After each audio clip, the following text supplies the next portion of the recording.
Big boss live അപ്ഡേറ്റിലേക്ക് എല്ലാവർക്കും സ്വാഗതം. എന്തൊക്കെയായി കഴിഞ്ഞാലും ലാലേട്ടൻ ഇന്നലെ വന്നിട്ട് എന്തോ ഒരു ചെറിയൊരു ബോംബ് അങ്ങിട്ടിട്ട് പോയിട്ടുണ്ട്. അതായത് നിങ്ങൾക്ക് ഇവിടെ നിൽക്കണമെങ്കിൽ വായ തുറന്നേ കഴിയൂ, വായ തുറന്നേ പറ്റൂ എന്ന് ലാലേട്ടൻ ആരോടൊക്കെയോ പറഞ്ഞത് ഇന്ന് എല്ലാവരും അത് ഏറ്റെടുത്തിട്ടുണ്ട് എന്നുള്ളതിൽ വളരെയധികം സന്തോഷമുണ്ട്.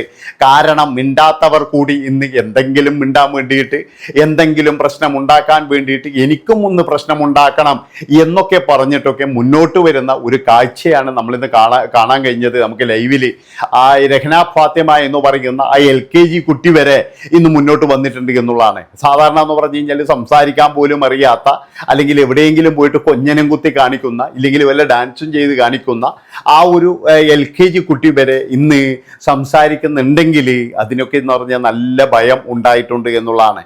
പിന്നെ ഞാൻ പറഞ്ഞല്ലോ, എല്ലാവരും ഇപ്പോൾ ഫോക്കസ് ചെയ്യുന്നത് നമ്മുടെ പിന്നെ എന്താ പറയേണ്ടത്, മറ്റേ അനുമോളെ തന്നെയാണ്. അനുമോളുടെ അടുത്ത് പോയി കഴിഞ്ഞാൽ എന്തെങ്കിലും കിട്ടുള്ളൂ. അനുമോളും അതുപോലെ തന്നെയാണ്. അനുമോളും അവിടെ പല കാര്യങ്ങളും പറയാൻ തുടങ്ങിയിട്ടുണ്ട്. അനുമോൾ ഇനിയിപ്പോൾ അങ്ങോട്ട് ഏത് തരത്തിലാണ് കയറുകയെന്ന് നമുക്കറിയില്ല. ഇനി പോസിറ്റീവായിട്ടാണോ നെഗറ്റീവായിട്ടാണോ എന്നൊന്നും നമുക്കറിയില്ല. പക്ഷെ ഒരു കാര്യം ഞാൻ പറയാം, അവരൊക്കെ കരച്ചൽ റാണിമാരാണ്.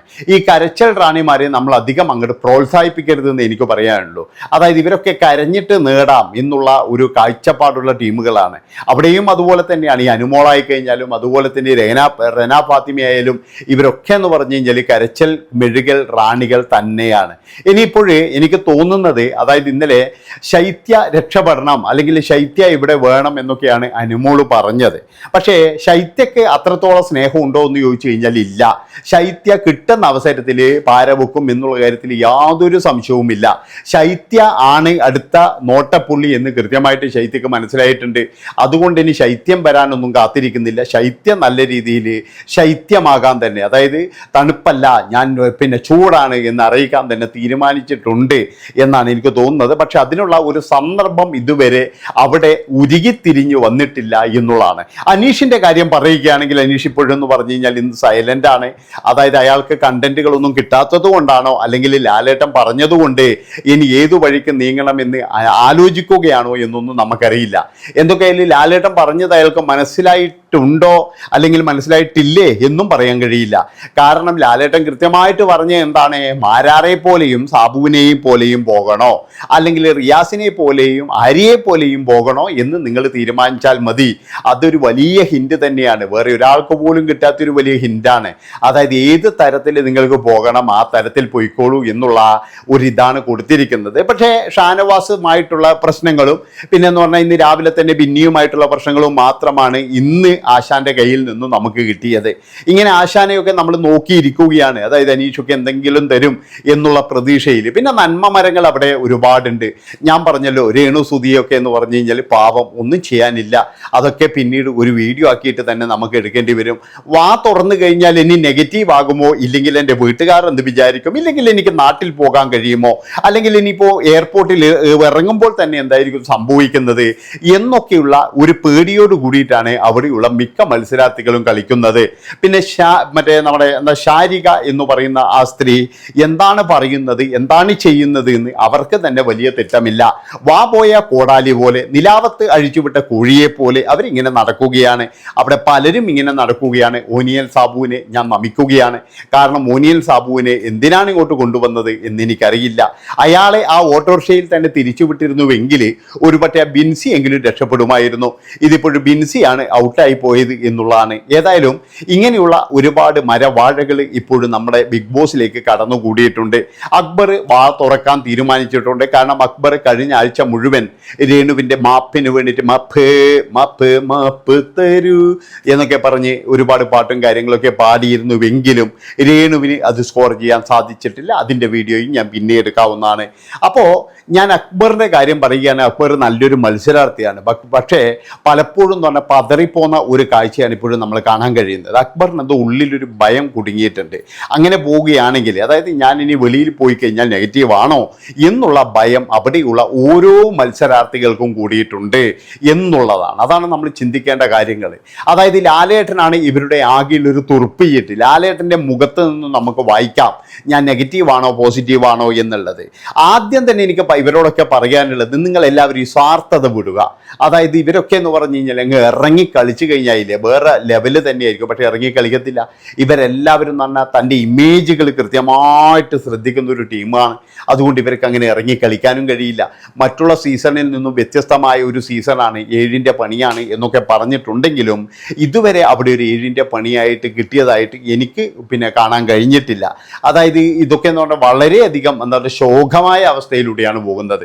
പക്ഷെ കുറച്ചും കൂടി ബിഗ് ബോസിനെ കളിപ്പിക്കാം ഇവരെ. അതാണ് പലപ്പോഴും എന്ന് പറഞ്ഞാൽ ഞാൻ പറഞ്ഞല്ലോ, കഴിഞ്ഞ വീഡിയോയിലും പറഞ്ഞത്, ബിഗ് ബോസ് പറഞ്ഞിട്ട് പോലും ഇവർക്ക് കേൾക്കാൻ സാധിക്കുന്നില്ല എന്നാണ് എനിക്ക് തോന്നിയിട്ടുള്ളത്. അതായത് ഇവർ ബിഗ് ബോസിന് വേണ്ടത്ര ഒരു വില കൊടുക്കുന്നില്ല എന്ന് എനിക്ക് പലപ്പോഴും തോന്നിയിട്ടുണ്ട്. അതെന്തുകൊണ്ടാണെന്ന് എനിക്ക് മനസ്സിലാകുന്നില്ല. ഇവർക്ക് കൃത്യമായിട്ട് പറഞ്ഞു കൊടുക്കാത്തത് കൊണ്ടാണോ, അല്ലെങ്കിൽ ഇവർക്ക് എന്താ പറയുക ശരിക്കും ബിഗ് ബോസ് പറയുമ്പോൾ നിങ്ങൾ ഇങ്ങനെ ചെയ്യണം എന്നാരും പറയാത്തത് കൊണ്ടാണോ എന്നൊന്നും അറിയില്ല. അതുപോലെ തന്നെ അനുമോൾ പറയുന്ന ഒരു കാര്യമുണ്ട്, എന്താ വെച്ചാൽ എനിക്ക് പ്രേമിക്കാൻ പറ്റിയ ആൾക്കാർ ആരും ഇവിടെ ഇല്ല, ഇനി പ്രേമിച്ച് കഴിഞ്ഞാൽ ഞാൻ അവനെ കെട്ടിയിരിക്കും, അതെൻ്റെ വീട്ടുകാർക്കും അറിയാം, അതുകൊണ്ട് തന്നെ അങ്ങനെയുള്ള ഒരു കാര്യങ്ങളില്ല. ആ ഒരു ടോപ്പിക്കിലാണ് പോയത് എന്നാണ് എനിക്ക് തോന്നുന്നത്. അനുമോൾ അത് തന്നെയാണ് ഉദ്ദേശിച്ചിരിക്കുന്നത് എന്നാണ് എനിക്ക് തോന്നുന്നത്. ഇനി അവിടെ ആരെങ്കിലുമായിട്ട് ചെറിയൊരു അടുപ്പം സ്ഥാപിക്കാനുള്ള ശ്രമമുണ്ടോ? അതായത് ഒരാളെയാണ് നമുക്ക് എല്ലാവർക്കും സംശയം, അതായത് ആര്യനും അതുപോലെ തന്നെ രന ഫാത്തിമയും, ആര്യനും അനുമോളും ഇങ്ങനെയുള്ള ഒരു ലവ് ട്രാക്ക് പോകുമോ എന്നുള്ള ഒരു സംശയം നമുക്ക് എല്ലാവർക്കും ഉണ്ട്. കാരണം ഈ രന ഫാത്തിമയ്ക്ക് ഇപ്പോഴേ ഒരു കലി ഇളകിയത് എന്താണെന്ന് വെച്ച് കഴിഞ്ഞാൽ, നമ്മുടെ ആര്യ പോയിട്ട്, ആര്യ എന്ന് പറഞ്ഞ് ആര്യൻ നമ്മുടെ അനുമോളോട് കുറച്ചുകൂടി നല്ല രീതിയിൽ അടുക്കുന്നുണ്ട്. ആ അടുക്കുമ്പോഴേ ശരിക്കും കൃത്യമായിട്ടെന്ന് പറഞ്ഞാൽ അസൂയ രേന ഫാത്തിമക്കുണ്ടോ എന്നുള്ള ഒരു സംശയം നമുക്കിപ്പോഴും ചെറിയ തോതിലുണ്ട് എന്നാണ് എനിക്ക് പറയാനുള്ളത്. പിന്നെ ഞാൻ പറഞ്ഞല്ലോ, ഇവരൊക്കെ എന്ന് പറഞ്ഞു കഴിഞ്ഞാൽ ആകെ വർത്താനം പറയുന്നത് പോടാ പോടാ പോടാ പോടാ പോടി പോടി പോടി പോടി. ഇതൊന്നും കിട്ടിയിട്ടില്ലെങ്കിൽ ഇവരെല്ലാം കൊഞ്ഞനും കുത്തി കാണിക്കും. അതാണ് നല്ല രീതിയിൽ കൊഞ്ഞനം കുത്തി കാണിക്കും. അതാണ് ഇവർ ചെയ്യുന്നത്. രന ഫാത്തിമ എന്ന് പറഞ്ഞാൽ കൊഞ്ഞനം കുത്തലിൻ്റെ ആശാത്തിയാണ്, വേറെ ഒന്നും ചെയ്യാനില്ല, വേറെ ഒരു വസ്തു ഞാൻ ചെയ്യില്ല എന്ന് പോലെയാണ്. പിന്നെ അപ്പാനി ചേട്ടൻ്റെ കാര്യം പറയുകയാണെങ്കിൽ ഞാൻ പറഞ്ഞല്ലോ, അപ്പാനി ചേട്ടൻ ഡൗണിലേക്ക് തന്നെയാണ് പോകുന്നത്, ഡൗണായിട്ട് പോവുകയാണ്. അയാൾക്ക് പഴയ ഉന്മേഷവും കാര്യങ്ങളും ഒന്നുമില്ല. ഇനി എന്തുകൊണ്ടാണെന്ന് നമുക്കറിയില്ല. അറിയുന്നവരാരും കൊണ്ടെങ്കിൽ ഇവിടെ കമൻറ്റ് ചെയ്യുക. അയാൾ ഇപ്പോഴും എന്ന് പറഞ്ഞാൽ ഫുൾ ഡൗണ് തന്നെയാണ്, ഒന്നും വാ തുറന്ന് സംസാരിക്കുന്നില്ല, എന്തോ ഒരു പേടി പറ്റിയതുപോലെ, അല്ലെങ്കിൽ വീട്ടിൽ പോകണമെന്നോ അങ്ങനെ എന്തെങ്കിലും ഉണ്ടോ, ഇനി നാട്ടുകാരെന്ത് വിചാരിക്കും എന്നുള്ള പ്രശ്നം ഉണ്ടോ എന്നുള്ള കാര്യങ്ങളൊക്കെയാണ് നമുക്ക് അറിയാനുള്ളത്. അതറിയുന്നവരാരെങ്കിലും ഉണ്ടെങ്കിൽ കമൻറ്റ് ചെയ്യുക. കാരണം അവിടെ പലതും നടക്കുന്നുണ്ട്, ലൈവിൽ പലതും നടന്നിട്ടുണ്ട്. അതൊക്കെ എന്ന് പറഞ്ഞു കഴിഞ്ഞാൽ നമ്മുടെ ആൾക്കാരൊക്കെ അത് കണ്ടതാണ്, പക്ഷേ ഞാൻ പറയുന്നില്ല, അത് പലരും പറയുന്നുണ്ട്. പിന്നെ വൃത്തിയെ പറ്റി പറയുകയാണെങ്കിൽ വളരെയധികം ശോകം തന്നെയാണ് അവിടുത്തെ വൃത്തി എന്നുള്ളത്.